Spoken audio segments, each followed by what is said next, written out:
சினிமாவில் பல படைப்புகள் வருவதற்கு நல்ல தரமான படைப்புகள் வருவதற்கு காரணமாக இருப்பவர்கள் ராஜ்கலம் ஃபிலிம்ஸ் இன்டர்நேஷனலுக்கு தொடர்ந்து உறுதுணையாக இருப்பவர்கள் அப்படின்னு கண்டிப்பா சொல்லலாம். கோபுரம் ஃபிலிம்ஸ் திரு அன்புச்செழியன் சார் அவர்களை பேச அழைக்கிறோம்.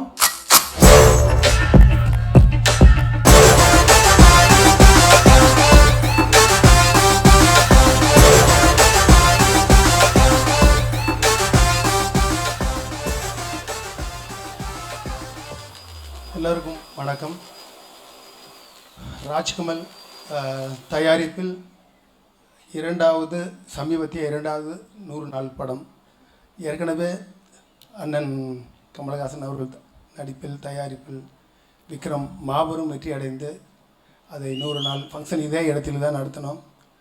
அதே இடத்தில் மறுபடியும் அதே நிறுவனம் அதே தயாரிப்பில் 100வது நாள், உண்மையான 100வது நாள் அமரன், இந்த வெற்றியும் இங்கே கொண்டாடுவதில் மிக மகிழ்ச்சியாக இருக்கிறது. ராஜ்கமல் அப்படின்னாலே இங்கே வந்து நம்மளுக்கு ஒரு பிராண்டு, எப்படி இங்கே இந்தியாவில் ஒரு டாட்டா பிராண்ட் இருக்குதோ அதே மாதிரி ராஜ்கமலும் ஒரு குவாலிட்டியான பிராண்டு. அதில் இருக்கிற அண்ணனும் சரி, இதில் யாரையும் ஏமாற்ற மாட்டாங்க.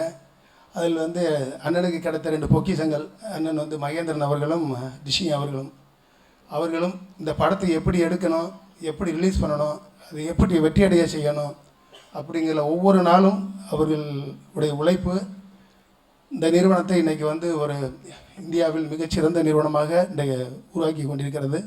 அண்ணன் மேலும் நிறைய படங்களை இதே மாதிரி தயாரித்து வெற்றி படங்களை உருவாக்க வேண்டும். அதே போல் இந்த படத்தின் இயக்குனர் ராஜ்குமார் பெரியசாமி, அவர் உண்மையிலேயே பெரியசாமி தான். ஏன்னா வந்து இன்றைக்கி கிடைத்த சினிமாவில் வந்து வாரம் ஒரு 5 படம் வந்து ரிலீஸ் ஆகிட்டு தான் இருக்குது. அதில் எத்தனை படம் ஓடுது அப்படின்னு தெரியாது. ஆனால் இந்த படம் அன்றைய தீபாவளி நேரத்தில் மிகப்பெரிய வெற்றி படமாக அமைந்தது.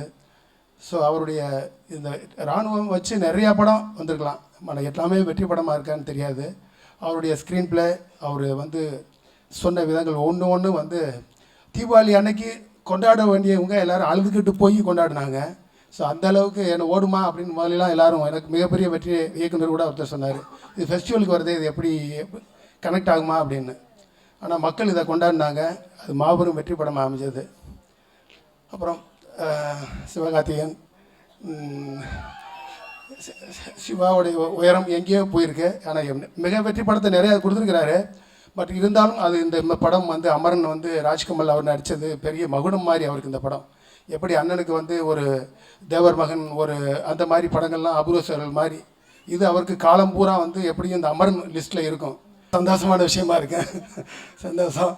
ஆமாம், அதனால் இதே மாதிரி நிறையா படங்கள் நீங்கள் செலக்ட் பண்ணி நடிப்பீங்க, இருந்தாலும் வாழ்த்துக்கள் சிவா. அப்புறம் சாய் பல்லவி அவர்களை இயக்குனர் இந்த படத்தில் எப்படி வாழ வைத்தார், நடிக்க வைத்தாருங்கிற மாதிரி முழுக்க அவங்க இந்த வெற்றி படத்தில் ஒரு முக்கியமான காரணம். வாழ்த்துக்கள் மேடம். எங்கள் மிகவும் பிடித்த இன்றைய இசையமைப்பாளர்களில் எனது இனிய நண்பர் ஜிவி பிரகாஷ். இந்த படத்தில் அவருடைய சாங் எப்படி இருந்தது, ஆர்ஆர் அந்த தீபாவளிக்கு வந்ததில் 2 படமும் அவருடைய வெற்றி படம். ஒன்று வந்து துல்கர் சல்மான் படம், இன்னொன்று இது ஒரு மாபெரும் வெற்றி படம். எல்லா இடத்துலையும் அவர் தான் இருக்கிறார். இப்போ வாழ்த்துக்கள். மற்றபடி எல்லாருக்கும் வாழ்த்துக்கள், நன்றி.